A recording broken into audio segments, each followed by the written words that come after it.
All right, with every new mass shooting, we talk about potential red flags that may have been missed. The key is knowing when to act. Metro Detroit has a task force, the FBI, Oakland County Sheriff, and mental health experts to do life and death threat assessments, but only when they're called in. As we saw with the Oxford school shooting, that doesn't automatically happen. Tonight's 7 Action News reporter Jim Kirchner has an in-depth look at the evolving process now taking on new meaning. With every new mass shooting, the elements that are closely examined are why it happened and could it have been prevented.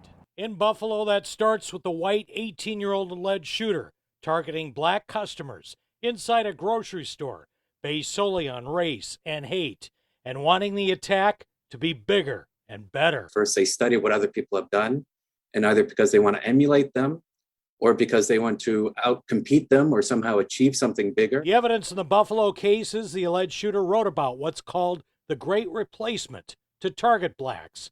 The extremist theory can also be used to attack others, including Jews. They're looking to express a certain set of motivations in a certain way, especially if they're in a state where they're looking to blame others or to offload problems onto other groups and justify engaging in certain actions such as violence against those groups. Buffalo is now the focus of the Wayne State Center for Peace and Conflict Studies and the ramifications for everyone. If there are copycats out there, what does that say to the people of Detroit? It says we have a lot of work to do. And the idea is that this is an area where it would be relatively easy for this person to it's a terrible word to use, succeed in what they set out to do. The warning signs for everyone to know, for family, friends, school officials, can be seen in social media posts, texts to friends and others, searching for guns and weapons online, searching for mass shooters online, family trouble, isolation. If someone's hell-bent, you can't stop them.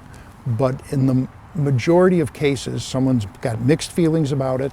They're going to give hints because there's part of them that wants to be stopped or there's part of them that's looking for help. The Oxford High School accused shooter gave several warning signs, including searching for ammunition on his phone in school the day before the shooting, and drew a picture depicting a shooting the morning before it happened.